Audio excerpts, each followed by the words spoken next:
کہا جاتا ہے کہ جب انسان مر جاتا ہے تو اس کی روح ترنت بہت دور نہیں جاتی بلکہ اپنے ہی شریر کے پاس رہتی ہے، کبھی تکیے کے پاس تو کبھی بستر کے نیچے۔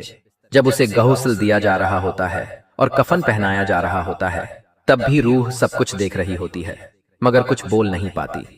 پھر وہ سمے آتا ہے جب اسے قبر میں اتارا جاتا ہے، لوگ مٹی ڈال کر واپس چلے جاتے ہیں اور تبھی روح دوبارہ شریر میں لوٹا دی جاتی ہے۔ انسان ایسے جاگتا ہے جیسے گہری نیند سے اٹھا ہو۔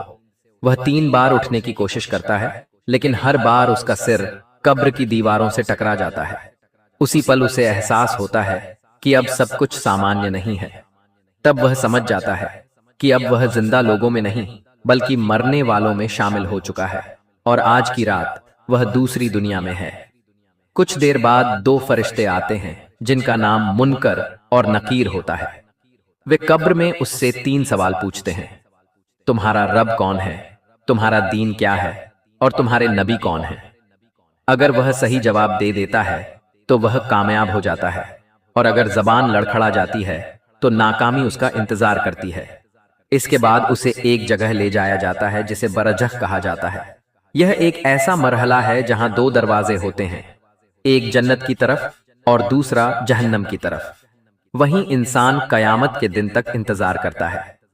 پھر حساب کتاب ہوگا، اعمال تولے جائیں گے اور آخری فیصلہ ہوگا کہ وہ جنتی ہے یا جہنمی۔ اور کبھی کبھی اس کے رشتہ دار اور دوست اس کی قبر پر آتے ہیں۔ کہا جاتا ہے کہ اس وقت ایک فرشتہ آ کر اسے خبر دیتا ہے کہ تمہارے بیٹے نے تمہیں سلام بھیجا ہے، تمہاری ماں، تمہاری بیوی اور تمہاری بیٹی تمہیں یاد کرنے آئی ہیں۔ تب روح قبر کی مٹی کے اوپر آتی ہے، ان کی باتیں سنتی ہے اور ان کے قدموں کی آہٹ محسوس کرتی ہے۔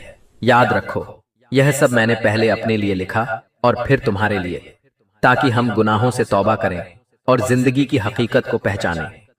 اے اللہ، ہمارے گناہوں کو معاف فرما۔ اگر یہ بات تم تک پہنچی ہے تو اسے کسی اور تک بھی پہنچا دینا، کیونکہ نبی کریم نے فرمایا ہے کہ میری طرف سے ایک آیت ہی صحیح لوگوں تک پہنچا دو۔ جزاک اللہ خیر۔